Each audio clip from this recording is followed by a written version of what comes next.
Pessoal, sejam todos bem-vindos a mais um editorial do nosso canal. É sempre um prazer estar aqui com vocês.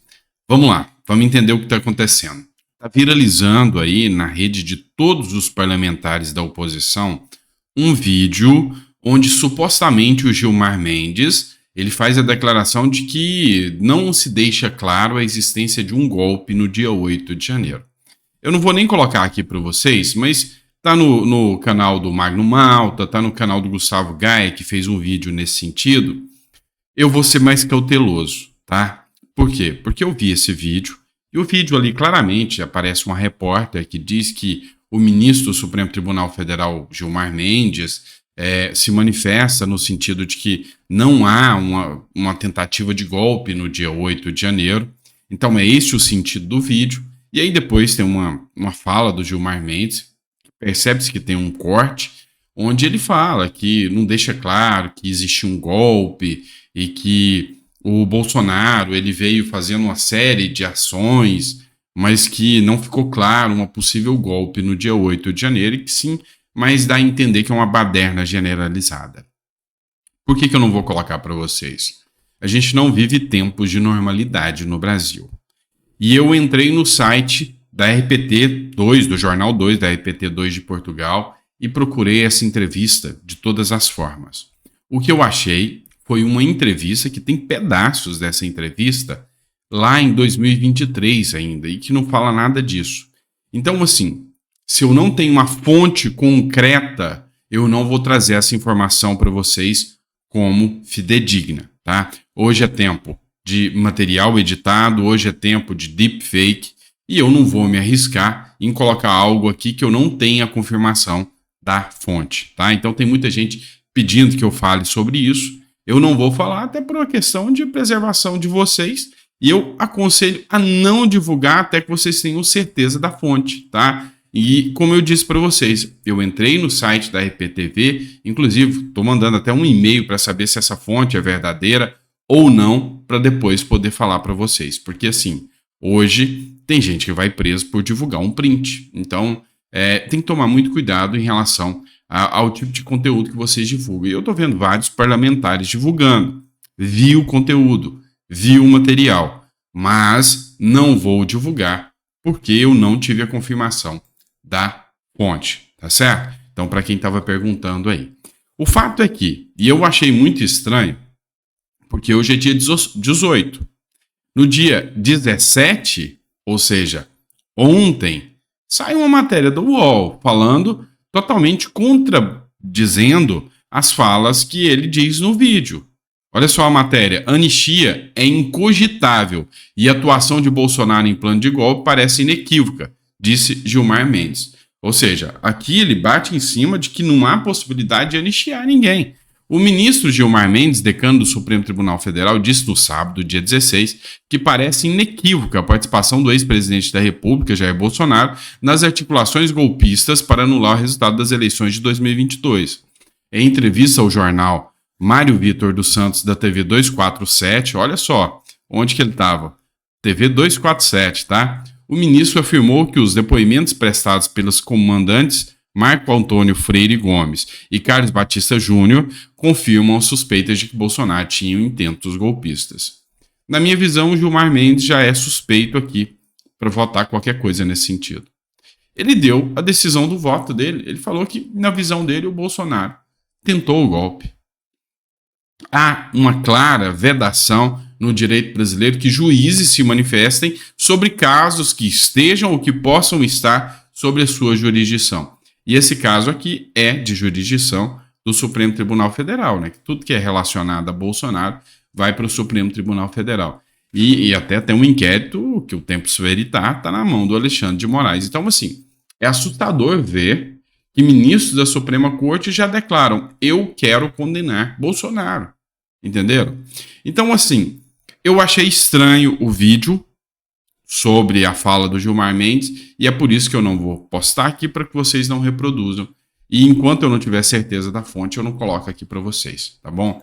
Acho que é a medida mais acertada agora. São tempos em que eu tenho que me preservar e tenho que preservar vocês também. Então, não vou postar agora esse vídeo sobre o Gilmar Mendes até que eu tenha certeza da fonte. Mas vamos lá. Sobre esse assunto da possível prisão do 8 de janeiro, eu peguei uma matéria aqui muito interessante para citar com vocês. Do Augusto Nunes, foi publicado na revista Oeste, A Inocência Assassinada. O mais desmoralizante abuso judicial do STF foi consumado pela absolvição do morador de rua, que Moraes manteve na cadeia por 11 meses. Na denúncia encaminhada ao STF, a Procuradoria-Geral da República garantiu que Geraldo cometeu 5 delitos. A Defensoria Pública da União, que lidou com o caso durante algumas semanas, procurou comunicar à PGR e ao STF que Geraldo era mendigo e nada fizera de errado. Então vocês têm noção aqui que a PGR, na sede de condenar todo mundo ali e de agradar até o próprio Supremo Tribunal Federal, mandou uma condenação, um pedido de condenação sobre 5 crimes do rapaz. Mesmo a Defensoria Pública declarando abertamente que não tinha cometido nada, que ele não tinha cometido nada fizera de errado. Depois de assumir a defesa do prisioneiro, a advogada Taniele Teles reiterou as mesmas informações em sucessivos recursos. Foi ignorada por 11 meses. Só em novembro do ano passado, depois que isso aqui deu repercussão na mídia, diga-se de passagem, a PGR reconheceu que havia recomendado a condenação de um inocente e solicitou ao ministro Moraes que o libertasse. Imerso na montanha de casos que abarrotam seu gabinete transformado na maior e mais espantosa vara criminal do mundo, o superministro não revela quais critérios utiliza na montagem da fila de espera. Agora, eu pergunto para vocês, o rapaz era um morador de rua, viu o tumulto acontecendo, foi lá para ver o que estava acontecendo, foi preso, não teve direito ao devido processo legal, ficou preso por 11 meses, só foi absolvido porque esse caso ganhou repercussão na mídia. E aí eu te pergunto, quantos outros Geraldos não tem lá? Tem um caso, e eu cito para vocês sempre, de um vendedor ambulante que chegou em Brasília às 6 horas da tarde. Tem um registro do ônibus dele. 6 horas da tarde, ou seja, já tinha acontecido a depredação do prédio ali na Praça dos Três Poderes. Está preso, ficou preso, está de tornozeleira eletrônica e provavelmente vai ser condenado. Ou seja, seguiu-se num atropelo sem sequer analisar provas, sem sequer analisar confirmações de que as pessoas teriam ou não cometido delitos ali.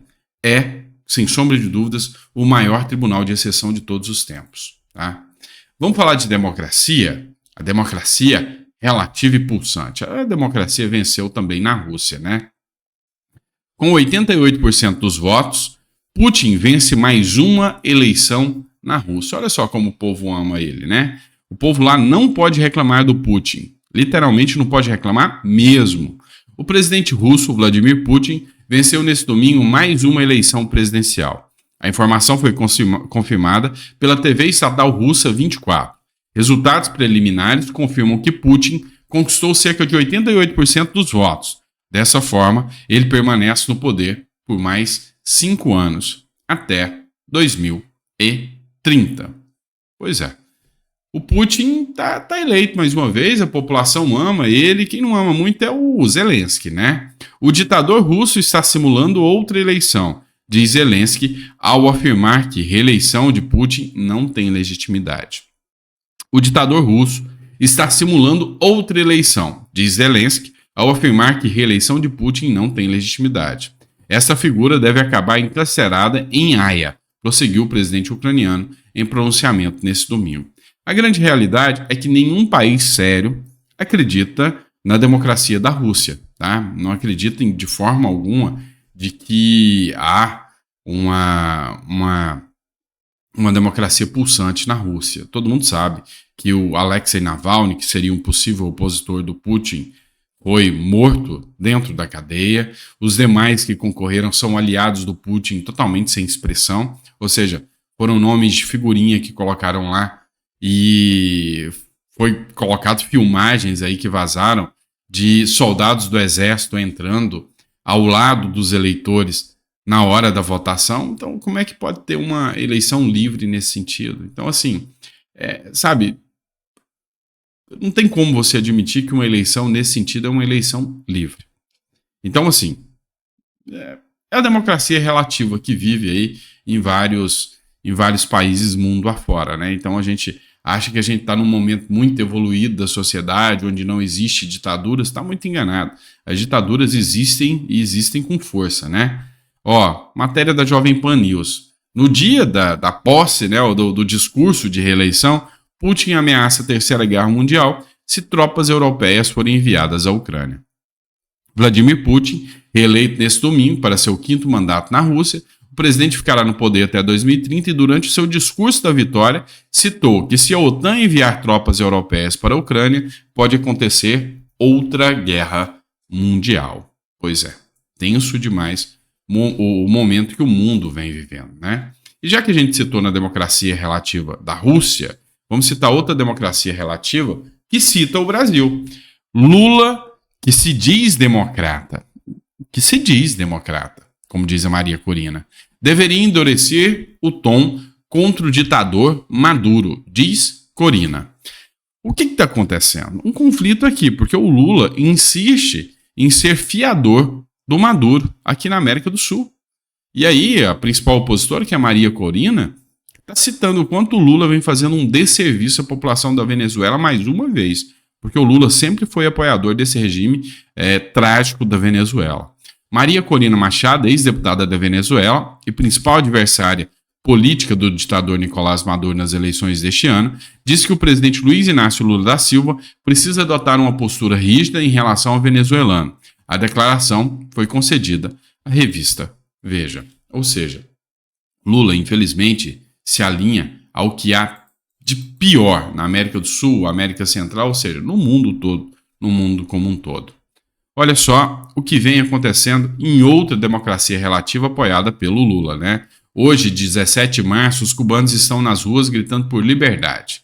Há 65 anos vivem ditadura, fome e miséria. Nenhum veículo de informação brasileiro noticiou até agora. O que está acontecendo? Lá em Cuba, os cubanos estão nas cidades gritando por liberdade e fazendo manifestações contra o atual presidente de Cuba. E a polícia vem fazendo repressão, né? Esse conteúdo aqui é da Fernanda Loubeck, do Rio de Janeiro. E aqui você pode ver o povo revoltado pedindo por comida. Tem uma cena aqui, aí que eu não coloquei o áudio, mas eles gritando: queremos comida, o povo passa fome.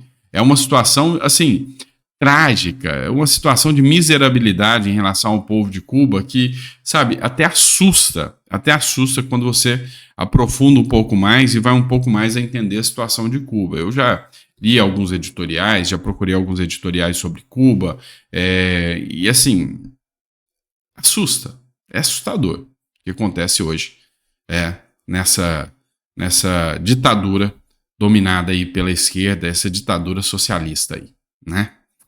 É isso, pessoal. Obrigado, espero que vocês tenham gostado do nosso editorial. A gente volta daqui a pouco com mais conteúdo para vocês, combinado? Grande abraço e até o próximo vídeo.